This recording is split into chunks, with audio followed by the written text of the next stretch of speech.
कम खाओ। देखो घनाभ किसे कहते हैं? जिसकी आमने सामने भुजा बराबर होगी। एक ही बात याद रखिएगा, घनाभ किसे कहेंगे? ये लड़के के ऊपर आमने सामने भुजाएं बराबर होगी और घन की चारों भुजाएं क्या होंगी आपस में बराबर, उसे क्या कहेंगे? घनाभ। क्या कहेंगे? घनाभ। ये घनाभ है, ये घन है, ठीक। इसकी चारों भुजाएं क्या है? बराबर। इसकी सामने सामने भुजाएं क्या आपस में बराबर है। तो घनाभ का आयतन का मतलब इसकी लंबाई चौड़ाई अलग अलग सब होगी। तो घनाभ का आयतन लंबाई चौड़ाई, आयतन कभी आ जाएगा तो उसका मात्रक मीटर क्यूब होगा। ये सेंटीमीटर हो तो उसमें क्यूब लगा रहेगा, अगर किलोमीटर होगा तो क्यूब लगा रहेगा, mm होगा तो क्यूब लगा रहेगा। आयतन शब्द कभी आएगा तो उसमें क्या होगा? क्यूब। और क्षेत्रफल आएगा तो उसमें स्क्वायर। ये याद रखिएगा, तो मात्रा का याद करने की कोई जरूरत नहीं है। आयतन आएगा तो क्या? Cube, cube. वर्ग आए तो क्षेत्रफल आएगा तो वर्ग। तो देखो घनाभ का आयतन LB H, लंबाई गुणे चौड़ाई गुणे ऊंचाई। घनाभ का संपूर्ण मतलब कुल पृष्ठीय क्षेत्रफल, तो लंबाई चौड़ाई कैसे, क्योंकि इसमें कितनी भुजाएं? दो भुजाएं होती हैं। तो LB BH HL में 2 का गुणा कर देंगे क्योंकि सभी भुजाएं क्या है? 2 2। तो LB BH HL में कितने गुणा कर देंगे? 2 का। संपूर्ण क्षेत्रफल आ जाएगा। और विकर्ण, विकर्ण का मतलब क्या होता है? इसकी इस भुजा से इस केंद्र मतलब तिरछी लाइन क्या होगी? जैसे उस कोण से ये कोण मिलाने वाली, किसी क्या बोलेंगे? विकर्ण। उस कोण से ऊपर से नीचे ये क्या होगा? विकर्ण। तो विकर्ण बराबर क्या हो जाएगा? L square B square H square. और चारों दीवारों का क्षेत्रफल 2LBH। तो ये दोनों तुम्हें याद रखना, ये दोनों पक्का याद रखें, यही दोनों आएंगे, ठीक है। ये बहुत मुश्किल से आएंगे। इसमें कौन कौन से याद करना है? ये।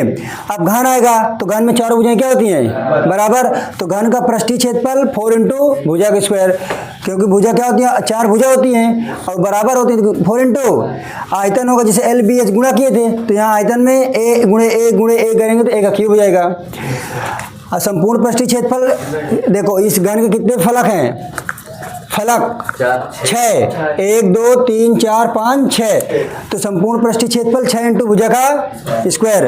और घन का विकर्ण मतलब √3 का इंटू भुजा। गोले में आ जाओगे ना तो गोले का आयतन 4/3 पाई r क्यूब, गोले का 4 पाई r स्क्वायर, खोखले गोले आयतन 4/3। गोला है तो क्या आधा कह दो, क्या कह दो? आधा। तो देखो 4 था, आधा कह देखिए तो 2/3। 4 कितना हो गया? 2। खोखले मतलब अर्धगोले का संपूर्ण पृष्ठीय क्षेत्रफल। ये 4/3 था, ये 2/3 हो गया। ये 4 था, ये कितना हो गया? 2। और संपूर्ण नहीं पूछता ना, कहाँ है? नहीं पूछता ना। क्यों नहीं पूछेगा? अगर संपूर्ण पृष्ठीय क्षेत्रफल वही तो होता ही नहीं। गोले का संपूर्ण पृष्ठीय, उसका रेडियस, गोला और वृत्त में अंतर क्या है? गोला एक वॉलीबॉल होता है, वृत्त एक कड़ा होता है। चुल्ला पहनो ना, वो गोला क्या होता है? वॉलीबॉल, क्रिकेट बॉल, फुटबॉल, ये सब गोले होते हैं जो चारों तरफ से घिरा हो। और वृत्त किसे कहते हैं? सर्कल। जैसे चुल्ला है, ये चारों तरफ से घिरा, क्या नहीं घिरा ना, तो वृत्त है। तो इन दोनों को कोई दिक्कत नहीं। बचा ये बेलन। तो बेलन का देखो लंबवृत्तीय बेलन है, क्या है? एक बेलन है जैसे पाइप, ये क्या है?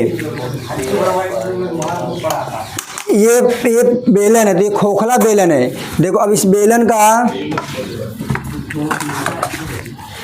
अब इस बेलन का देखो, ये जैसे बेलन, तो ये इसकी मोटाई एक नहीं है, तो एक अंदर रेडियस होगा, एक बाहर का रेडियस होगा। तो जब एक अंदर का रेडियस होगा, एक बाहर का रेडियस होगा, तो उसको क्या करेंगे हम लोग? ये खोखला बेलन दिख गया है कि नहीं? तो ये अंदर का रेडियस है, ये बाहर का रेडियस है यहाँ तक, है ना। और ये कैसा होगा? ठोस बेलन होगा। तो बेलन का आयतन बराबर पाई r स्क्वायर H, वक्र पृष्ठ 2 पाई और संपूर्ण पृष्ठ 2 पाई r H प्लस r। तो इसका मतलब है कि वक्र मतलब होता है उसके बाहर का, क्या होगा? और संपूर्ण का मतलब होता है उसके ऊपर का और नीचे का, अंदर का भी, सबका है। तो उसमें H प्लस r। वक्र का मतलब केवल बाहर बाहर। और बेलन का आयतन, आयतन मतलब ऊपर नीचे बाहर, मतलब टोटल उसकी वॉल्यूम, ठीक है। तो क्या होगा? पाई r स्क्वायर H। ये इसमें ये तीनों को याद करना, इसमें ये तीनों को याद करना, इसमें इन तीनों को याद करना है। उसके बाद बचा ये, बहुत मुश्किल से पूछेगा, गड़बड़ से या गलती से पूछ ले, लेकिन पेपर में क्वेश्चन कैसे आएंगे? गोला और शंकु कैसे? अब ये पेपर में क्वेश्चन कैसे आएगा? जैसे कह दिया जाए, भर दे नहीं, जैसे ये बेलन है, क्या ये बेलन है। अब बेलन के ऊपर एक अर्धगोला लगा दें, क्या कर दें, वो बेलन के ऊपर एक अर्धगोले लगा दें। तो अब इसका क्षेत्रफल पूछ लिया, तो अब यहाँ पास बेलन इतना, फिर ऊपर क्या लगा, गोला, अर्धगोला है ना, तो पूरे का क्षेत्रफल निकालना। ऐसे क्वेश्चन आएंगे। अब जैसे कह दिया जाए कोई एक बेलन है, बेलन के ऊपर एक शंकु लगा दे, क्या लगा दें, शंकु, जैसे लट्टू तो है ना, जैसे लट्टू लगा दें तो लट्टू ऊपर क्या होगा, तो बेलन, और जैसे ये क्या है, घन, क्या है, घन, घन के ऊपर इसको अर्धगोला ऐसे उठा दें, लगा देना। जैसे गाड़ी का एक बोल्ट हुआ करता ना, एक देखो गोला चिकना चिकना टोपी जैसे ना, वो शंकु जो रोटियां पर रखते हैं। हाँ शंकु, वही ऐसे भी क्वेश्चन है कि रोड पे जो रखा रहता हो उसका नाम भी लेगा, नीलकमल लिखा है। समझ में आया।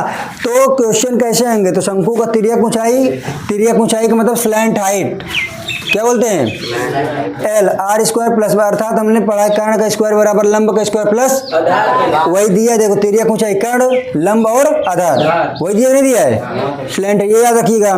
शंकु का आयतन 1/3 पाई आर स्क्वायर, और देखो बेलन का आयतन, हाँ वो बेलन, सॉरी बेलन का आयतन पाई आर स्क्वायर एच, और शंकु में 1/3 पाई आर स्क्वायर एच। तो शंकु 3 का रहा हो तो 1/3 का दियो, और बेलन 2। ऐसे ऐसे तुम्हें चित्र, बेलन मतलब पाई आर स्क्वायर एच, तो शंकु मतलब 1/3 पाई आर स्क्वायर एच, सुनेंगे तो वही। और देखो शंकु का पृष्ठीय क्षेत्रफल पाई आर एल, अब यहाँ क्या है, वक्र पृष्ठीय क्षेत्रफल क्या है, 2 पाई आर एच। तो एल कहाँ से, एल के क्या बोलते हैं, तिर्यक ऊंचाई। तो इसमें से ये दोनों, ये तीनों याद रखना, इसमें से ये दोनों याद रखना, इसको पूरा याद रखना है, इसमें से ये दोनों तीनों याद रखना है, इसको पढ़ लेना, बस दिमाग में चित्र बना लेना, बाकी ये दोनों को याद रखना है बस। नहीं सब तो याद नहीं करना है, 2-3 छोड़ दिए बहुत है, इसको कहाँ बताया हूँ, इसको नहीं याद करना है। तो समझ में आया क्वेश्चन कैसे आएंगे। जैसे कैप्सूल है, अब कैप्सूल का पृष्ठीय क्षेत्रफल निकाले है, तो कैप्सूल का बेलन है कि गोला है, बेलन भी है, दोनों तरफ अर्धगोला लगे हैं, ऐसे क्वेश्चन आएगा, बेलगोला नहीं कैप्सूल। पहला क्वेश्चन देखिए, अब जब तुम हाँ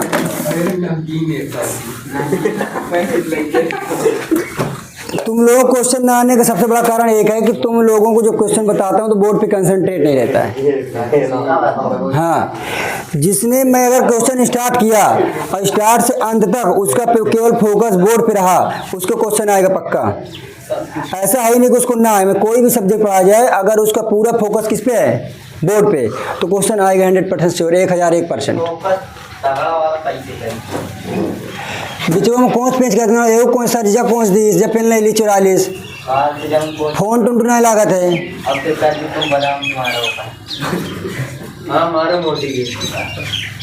लिखो बना लो, जाओ कल पढ़ाऊंगा।